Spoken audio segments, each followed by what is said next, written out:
सबसे पहले इस बात को जान लीजिए कि विकसित होना ही जीवन का उद्देश्य है। लगातार हमें अपने विकास की यात्रा पर चलना चाहिए, आगे और आगे और आगे और आगे, कहीं रुकना नहीं है, पूर्ण रूप से खिलना है।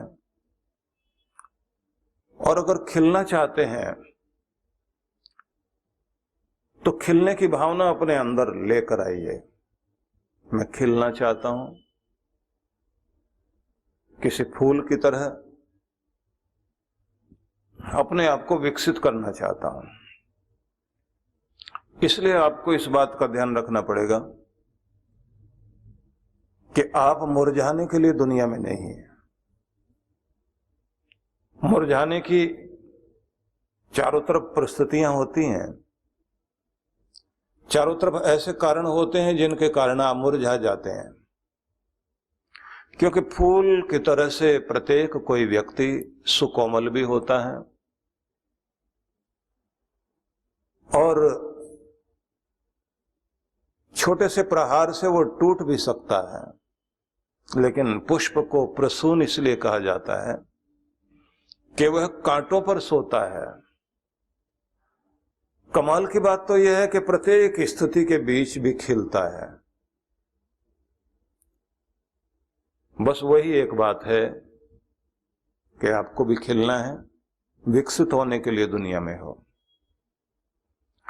किसी और पर भरोसा करोगे कि कोई आपको खिलने दे, विकसित होने दे, मुस्कुराने दे, तो कोई भी मदद नहीं करेगा।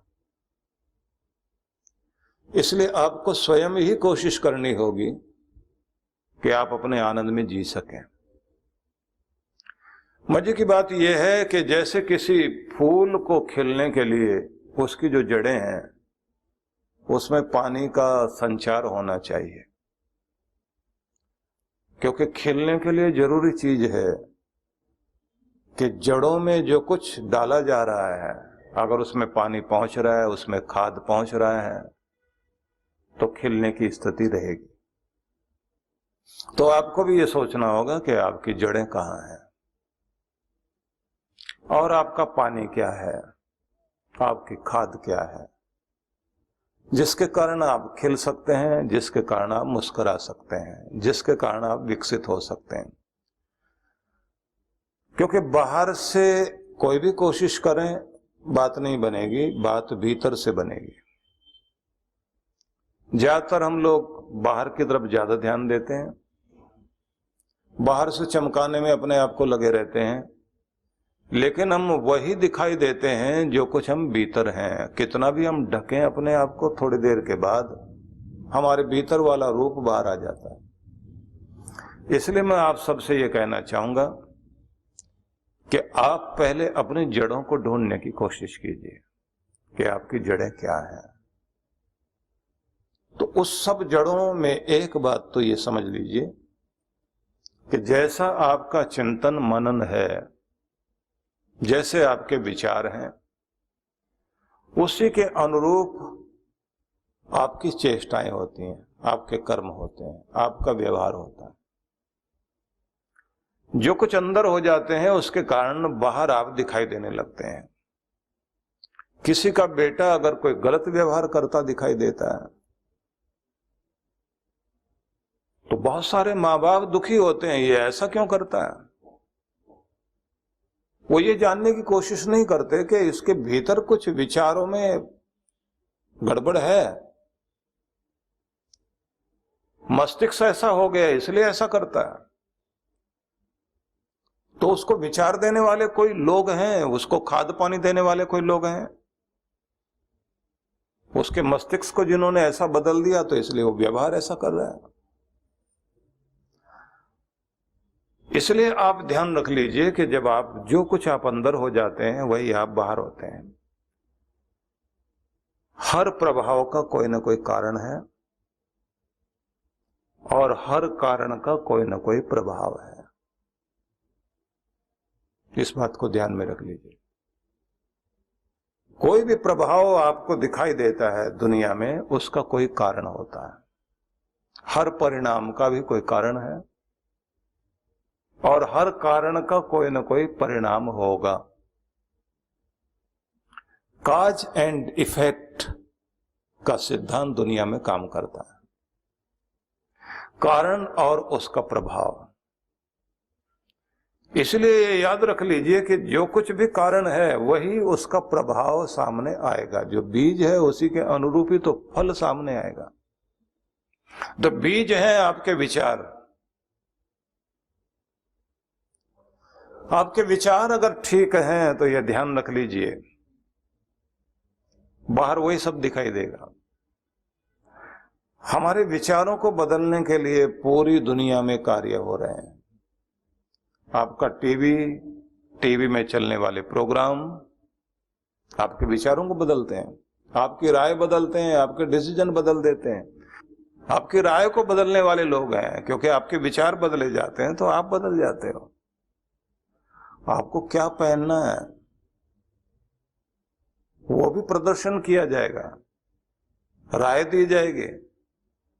कभी किसी के कोई कपड़े फट जाते थे और फटा हुआ पहनकर जाता था तो लोग समझाते थे, गरीबी कितनी भी आ जाए पर इस बात का ध्यान रखना, फटा हुआ मत पहनना। फटा हुआ पहनने का मतलब यह है कि आपकी दीनता बाहर झांक रही है। सिल लीजिए और धोकर पहनिए, स्वच्छ भी रहे और खंडित ना दिखाई दें। लेकिन लगाया फैशन, ऊपर के क्या लोगों ने तो अपनी पैंटें फाड़ ली हैं, जीन्स फाड़ कर चल रहे हैं और सबसे महंगी वही है। आप क्या करोगे? अगर पहले किसी को कहें कि देखिए आजकल फैशन है, पैंट फाड़ के चलना है, आपकी जीन्स जो है उसमें से कम 8-10 तो छेद होने ही चाहिए।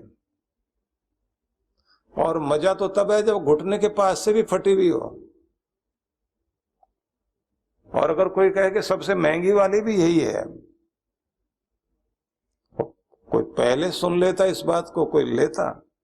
आप जरा सोच कर देखिए कि आपकी राय बदल दी गई, आप वैसे हो गए। बदला क्या? बाहर से नहीं बदला आपको। बाहर से आप तब बदले पहले आपके विचार बदल दिए गए, आपका मस्तिष्क बदल दिया गया। टोपी कैप लगाते थे लोग, उल्टी लगाते हैं आजकल। उल्टी लगाएंगे क्योंकि फैशन है। फैशन मतलब राय बना देना। कुल मिलाकर हम उस बिंदु तक पहुंचे हैं। आप जो बाहर दिखाई देने लगते हैं वो तब दिखाई देते हैं जब आपका मस्तिष्क बदला जाता है, आपके विचार बदले जाते हैं। जब आपके विचार बदल जाते हैं तो फिर आप वैसे रहने लग जाते हैं, वैसे जीने लग जाते हैं, वैसे ही हरकतें करने लग जाएंगे। चेष्टाएं, प्रवृत्ति, व्यवहार,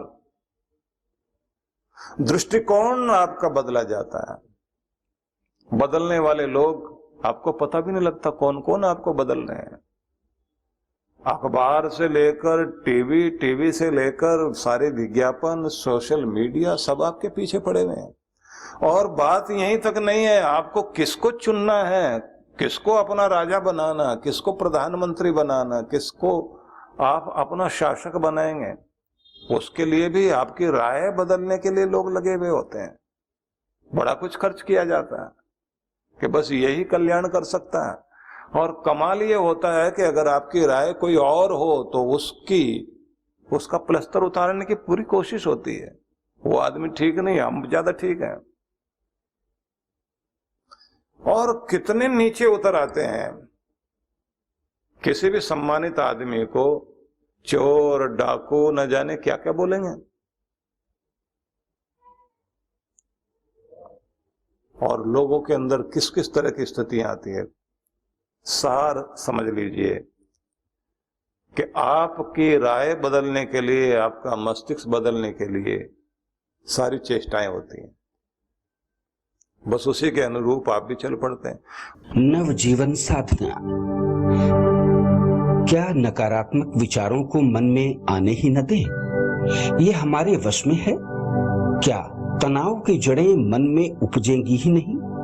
अगर निरंतर ध्यान साधना को जीवन में शामिल कर लिया जाए, आध्यात्मिक जगत में परमात्मा की अनुभूति के साथ क्या सांसारिक जगत में भी प्रसन्नता, सफलता, संबंधों में आत्मीयता, धन ऐश्वर्य का सपना सच करती है नवजीवन साधना? तो इसका जवाब है हाँ। इस कल्पना को साकार रूप देने का संकल्प है गुरुवर श्री सुधांशु जी महाराज व श्रद्धेया अर्चिका दीदी द्वारा भक्तों को ध्यान साधना की एक और अनुपम भेंट, नवजीवन साधना।